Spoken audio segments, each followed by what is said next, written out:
Good morning to everybody who's watching the replay right now. Thank you so much for joining us, even after we've been live. I love that you watch this on your own time and that you watch it at all, because that's really great. That's what we're here for. So feel free to share this with people, to be a part of the motion, to get positivity a little bit more ingrained in the world. And I'm going to flip the camera so I don't spoil the surprise for everyone else, but you get a sneak peek of today's affirmation. So 1 second while I flip the camera. All right. Hi, guys. It is great to see you. My name is Kristalyn A. Vitovich. I'm an internationally published intuitive author. And today I want to share with you guys 3 affirmations that will get you through anything in your day, and 1 affirmation that is important to remember when you're looking for answers to prayer or when you're looking for answers in pretty much anything in life. So hello to the people who are joining. I think that's probably my dad and or Oz. So it's great to see you guys. Thank you so much for being here. Feel free, again, to share this so we can get more people jumping on so that they can interact. Because if you have questions, guys, I want to know them. I want to help you with them. So good morning, Oz. It's great to see you. All right. So our first affirmation is I overcome obstacles with renewed inner strength. I overcome obstacles with renewed inner strength. And how great is that to know? And if you're thinking this, if you're watching this for the first time or for one of the first few times, I hope that you're considering this, because I know how hard it is to believe these things. When I first started getting into affirmations, guys, I thought it was kooky. I thought it was kind of pointless. I thought, you know what, this is just someone trying to convince someone or convince themselves of something that may not be true, but that is not the case. And it took a while for it to kind of hit me that it actually works. It's like a fake it till you make it thing. So when you say, I overcome obstacles with renewed inner strength, you're letting yourself trust yourself. That's all that is. You're letting yourself believe in yourself, and you deserve that. And I'll tell you another reason why it works so well, because your obstacles are not just life trying to trip you up. Life is a lot more fair than we give it credit for. Some things I can't explain the purpose behind yet, but I believe and trust that there is a purpose. And when it comes to obstacles and challenges, I've found that the purpose behind them is to show us who we are and what we're capable of.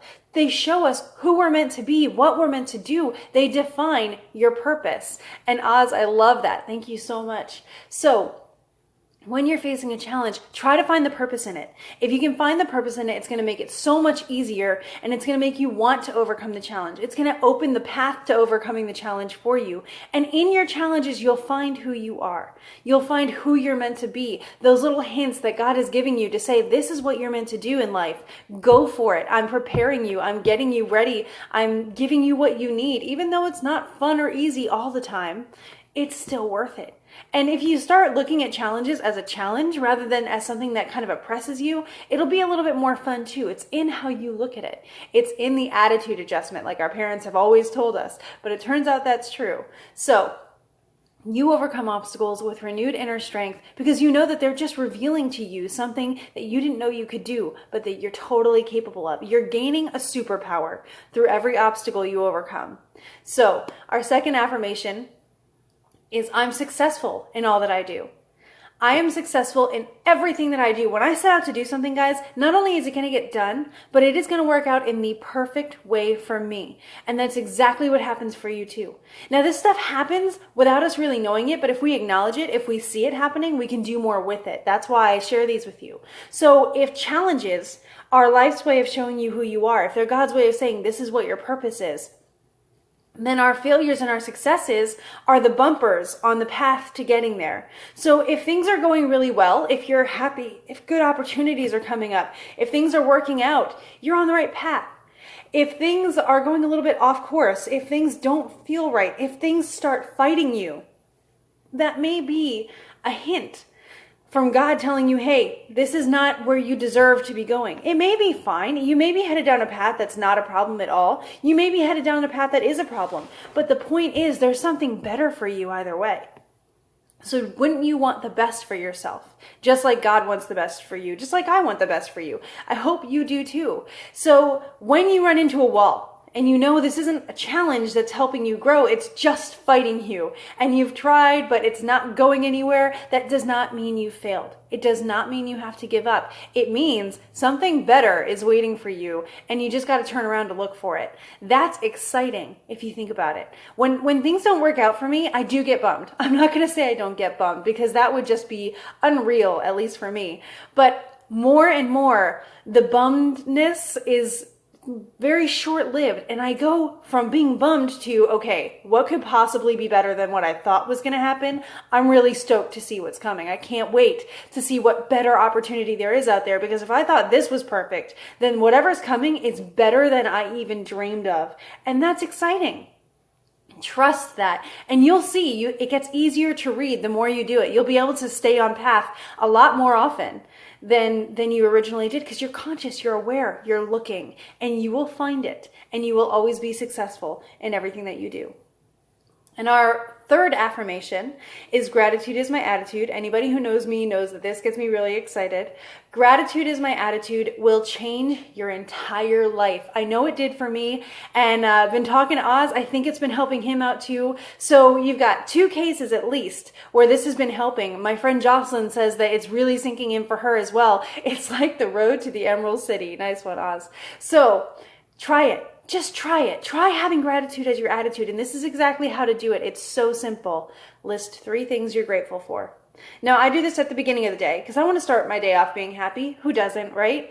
But I also use it when I'm not so happy. I use it when I'm cranky. I use it when someone's bothered me, when someone's hurt my feelings, when I've gotten defensive, anything like that. When I know that I've got negative emotions that I don't want to have, I start having gratitude as my attitude. I list 3 things I'm grateful for, or maybe 5 things. It's like counting to 10 on steroids, like Oz shared with us one day. So try having gratitude as your attitude. It's going to change things. It's going to help you gain control over your life and enjoy your life. And it's going to bring great opportunities and people into your life. It's amazing what you'll be able to do with it. And then just for fun, at the end of every day, list 3 things from that day that you loved, because then you know you've lived that day to the fullest. Then you know you had a good day. Even if it was challenging, you had a good day. And that's all that matters tomorrow. So try that.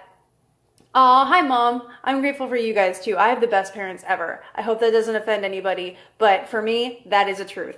So I'm going to show you our feature affirmation. How many of you, and I would love for some interaction here, let yourself know and let us know that we're not alone in this. How many of you have ever felt like your prayers bounce off the ceiling? Like you're trying to talk to God, and maybe you're just trying to feel out what talking to God is, but you send out a, hey God, this is me. Are you even there? And it just feels like nothing happened, like no one's actually listening. If you feel that way,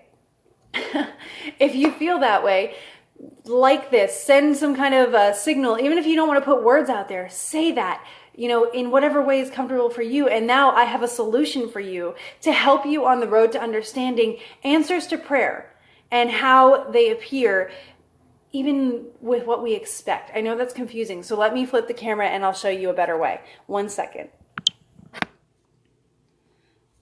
Answers come when I need them, how I need them.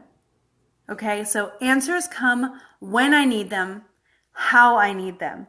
Don't worry about taking a screenshot of this. That background is gorgeous. So I want you to have a very good version of this. You can download a free phone background right after this broadcast where you'll be able to get a better quality picture of this. So I'm going to flip the camera again so I can talk about this with you. So if you've ever asked God something and you're looking for an answer and you just feel like it never happened, that's not always the case. Answers for us, and it's crazy, but answers for us come when we need them and how we need them. That doesn't necessarily mean when we want them and how we want them. And we always hear about God's timing, and people like to give the impression that God's timing is like, 1,000 years from now, this will actually happen. That's not always the case, thank goodness, right? But God's timing is perfect for you, in your situation, specifically for you, with what affects you. So when it comes to God's timing, yes, God has been known to take a while to do things, and that's frustrating. But you got to trust the process, because he's never failed me before. And I know several people that feel the same way, and I hope that you also do. But I hope that you're investigating it if you're still wondering and learning and gaining research. But if you're asking for prayers, and feel free, ask God to show you something because he'll deliver. But you have to understand that God works a little bit differently than we work. So he's got a lot more knowledge as to what's going on. If you are reading a book, he is the narrator, right? So he knows what's going to happen. He knows everything as if it's already happened. So that means that he can place things perfectly throughout the storyline. Which means for us, the characters of the story, we've got to figure out where those are going to be and how that's going to happen. And they will show up, just like in a book, just when we need them. Exactly the way we need them. Not always how we expect them or always how we wanted them. But again, just like with success, it's better than what we would have had to begin with. If it were what we wanted, somehow this is still going to be better than what we wanted. So you just have to trust that process. Give it a shot. I'm not saying go all in 1000%. You definitely believe in this right here, right now. I'm saying test it out.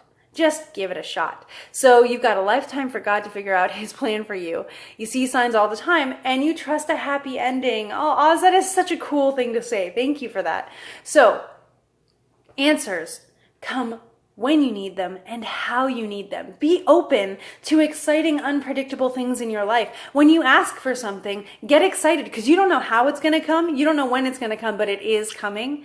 And it could be in the most surprising, crazy way possible. And I know that a lot of my prayers, though answered, do not get answered the way I expected them to. So be on the lookout. It's like a scavenger hunt for the answers that God is giving you because it could be instantaneous, but we miss it because we expect it to come a certain way. And so it just kind of goes over our heads. It happens to all of us. But if we get excited, if we're on the lookout, if we're open to all the possibilities, then we will see it. And it'll get easier and easier and easier the more you do it. So give this one a shot today. I hope it makes sense for you. I will post the phone background of this so you can have it to remind yourself on your phone every day if you want it. And guys, if you want to learn more about me and what I write, my books and everything, you can get a free bonus chapter of Pure Fire, which is all about learning your purpose and figuring out who you are in a world of all sorts of kind of rules and boundaries. Feel free to click the sign up button or the link in my biography and you'll be able to get that bonus chapter. Smelling the roses all along the way. I like that, Oz. So thank you guys again. And remember, be part of the movement. Let's make the world a more positive place. Please share this video so that your friends can enjoy it and get something out of it as well. I hope that you enjoyed it, that you benefit from it. And I hope that you keep gratitude as your attitude today, that you live in the moment because this is where you have control. And I will be back tomorrow in a hotel room, probably a bit earlier than usual. I'll say it's probably going to be around 7 a.m. But just be on the lookout. Hit that 3-dot button on here to get alerts if you have at least an Android. I know iPhones have some issues with that, but I will be on tomorrow, probably earlier than 7:30. So be on the lookout if you want to be here, and I hope you do because you guys are fantastic. You're a highlight of my day. I will see you tomorrow. Have an amazing day, guys. Bye.